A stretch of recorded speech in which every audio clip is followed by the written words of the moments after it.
ಹೇಗಿದ್ದೀರಾ ಎಲ್ಲರೂ welcome to online Kannadiga YouTube channel.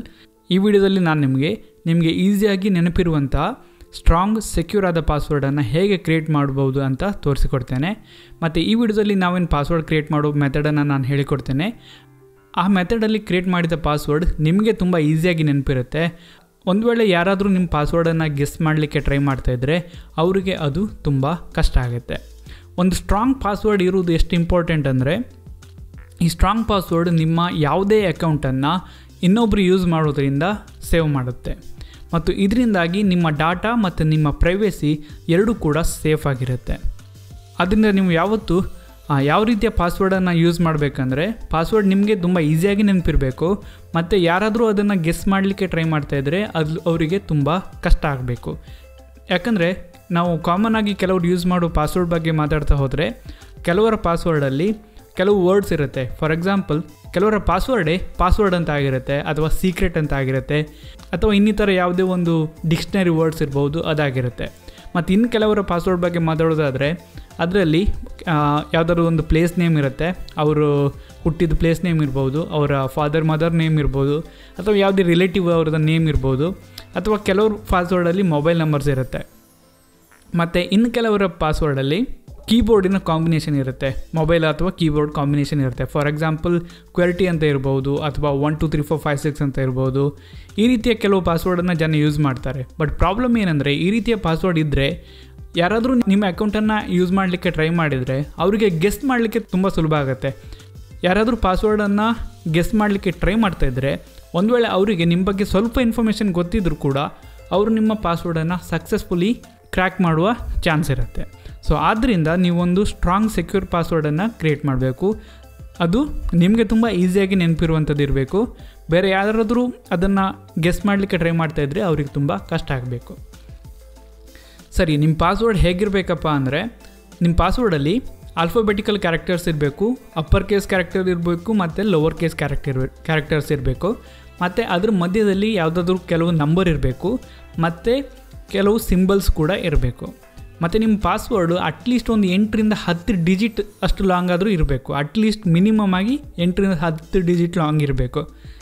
ಸರಿ, ಹೇಗೆ ನಾವು ಒಂದು ಸ್ಟ್ರಾಂಗ್ ಆದ ಪಾಸ್ವರ್ಡನ್ನು ಕ್ರಿಯೇಟ್ ಮಾಡ್ಬೋದು ಅಂತ ನೋಡೋಣ. ಸೊ ನೀವು ಫಸ್ಟ್ ಏನು ಮಾಡಬೇಕಂದ್ರೆ, ಯಾವುದಾದ್ರೂ ಒಂದು ಸೆಂಟೆನ್ಸ್ ನಿಮಗೆ ತುಂಬ ಈಸಿಯಾಗಿ ನೆನಪಿರುತ್ತೋ ಅಂತಹ ಒಂದು ಸೆಂಟೆನ್ಸನ್ನು ಆಯ್ಕೆ ಮಾಡ್ಕೋಬೇಕು. ಇಲ್ಲಿ ನಾನು ನಿಮಗೆ ಎಕ್ಸಾಂಪಲ್ ತೋರಿಸೋದಕ್ಕೆ ನಾನು ಒಂದು ಸೆಂಟೆನ್ಸನ್ನು ಸೆಲೆಕ್ಟ್ ಮಾಡ್ತೇನೆ. I want you to like and share this video. ಈಗ ನಾನು ಈ ಸೆಂಟೆನ್ಸನ್ನು ಯೂಸ್ ಮಾಡಿ ಒಂದು ಕಾಂಪ್ಲೆಕ್ಸ್ ಆದ ಪಾಸ್ವರ್ಡನ್ನು ಹೇಗೆ ಕ್ರಿಯೇಟ್ ಮಾಡ್ಬೋದು ಅಂತ ತೋರಿಸಿಕೊಡ್ತೆ. ಈಗ ನಾವು ಈ ಸೆಂಟೆನ್ಸನ್ನು ನೋಡಿದರೆ ಇಲ್ಲಿ ಫಸ್ಟ್ ಕ್ಯಾರೆಕ್ಟರ್ ಇದೆ ಐ. ಅದರಿಂದ ನಾನು ಏನು ಮಾಡ್ತೀನಿ, ಈ ಐಯನ್ನು ನಾನು ನನ್ನ ಪಾಸ್ವರ್ಡಲ್ಲಿ ಯೂಸ್ ಮಾಡ್ತೀನಿ. ನನ್ನ ಪಾಸ್ವರ್ಡಿನ ಫಸ್ಟ್ ಕ್ಯಾರೆಕ್ಟರ್ ಆದ್ದರಿಂದ ನಾನು ಇದನ್ನು ಕ್ಯಾಪಿಟಲ್ ಐ ಮಾಡ್ತೀನಿ. ನನಗೆ ಇದು ನೆನ್ಪಿಟ್ಕೊಳ್ಳಿಕ್ಕೆ ತುಂಬ ಸುಲಭ. ನನ್ನ ಪಾಸ್ವರ್ಡಿನ ಫಸ್ಟ್ ಕ್ಯಾರೆಕ್ಟರ್ ಕ್ಯಾಪಿಟಲ್ ಐ ಆಗಿದೆ ಅಂತ ನಾನು ಈಸಿಯಾಗಿ ನೆನ್ಪಿಟ್ಕೋಬೋದು. ಸೊ ನನ್ನ ಫಸ್ಟ್ ಕ್ಯಾರೆಕ್ಟರ್ ನನ್ನ ಪಾಸ್ವರ್ಡಿಗೆ ಕ್ಯಾಪಿಟಲ್ ಐ. ಇದಾದ ನಂತರ ನೆಕ್ಸ್ಟ್ ವರ್ಡನ್ನು ನಾವು ನೋಡಿದರೆ ಇಲ್ಲಿದೆ ವಾಂಟ್. ಈ ವಾಂಟ್ ವರ್ಡಲ್ಲಿ ನಾನು W ಸೆಲೆಕ್ಟ್ ಮಾಡಿ ನನ್ನ ಪಾಸ್ವರ್ಡಿಗೆ ಆ್ಯಡ್ ಮಾಡ್ತೀನಿ. ನನ್ನ ಎರಡನೇ ಕ್ಯಾರೆಕ್ಟರ್ W. ಅದಾದ ನಂತರ ನೆಕ್ಸ್ಟ್ ವರ್ಡ್ ಏನಂದರೆ ಯು. ಇಲ್ಲಿ ನಾವು ಏನು ಮಾಡ್ಬೋದು, YOU ಇದೆ. ಇಲ್ಲಿ ನಾನು Y ಸೆಲೆಕ್ಟ್ ಮಾಡುವ ಬದಲಾಗಿ ಯು ಅಂತ ಹೇಳಿ ಒಂದು ಇಂಗ್ಲೀಷ್ ಆಲ್ಫಾಬೆಟಿಕಲ್ ಕ್ಯಾರೆಕ್ಟರ್ ಏನಿದೆ ಅದನ್ನು ಸೆಲೆಕ್ಟ್ ಮಾಡಿ ನನ್ನ ಪಾಸ್ವರ್ಡ್ಗೆ ಆ್ಯಡ್ ಮಾಡ್ತೆ. ಅದಾದ ನಂತರ ನೆಕ್ಸ್ಟ್ ವರ್ಡ್ ಇದೆ, ಅದು 2. ಇಲ್ಲಿ T ಸೆಲೆಕ್ಟ್ ಮಾಡುವ ಬದಲಾಗಿ ನಾನು ನಂಬರ್ 2 ಸೆಲೆಕ್ಟ್ ಮಾಡ್ತೇನೆ. ನೆಕ್ಸ್ಟ್ ಇದೆ ಲೈಕ್ ಆ್ಯಂಡ್ ಶೇರ್. ಇಲ್ಲಿ ಇದೇನು ಲೈಕ್ ವರ್ಡ್ ಇದೆ ಇದರಲ್ಲಿ ನಾನು ಎಲ್ಲನ್ನು ಸೆಲೆಕ್ಟ್ ಮಾಡ್ತೀನಿ.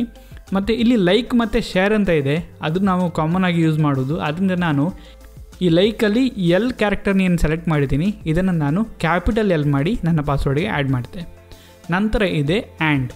ಇಲ್ಲಿ ಎನ್ನು ಸೆಲೆಕ್ಟ್ ಮಾಡುವ ಬದಲಿಗೆ ನಾನು ಆ್ಯಂಡ್ ಅಂತ ಹೇಳಿ ಒಂದು ಸಿಂಬಲ್ ಇದೆ, ಅದನ್ನು ನಾನು ಸೆಲೆಕ್ಟ್ ಮಾಡಿ ನನ್ನ ಪಾಸ್ವರ್ಡಿಗೆ ಆ್ಯಡ್ ಮಾಡ್ತೇನೆ. ನೆಕ್ಸ್ಟ್ ಇದೆ ಶೇರ್.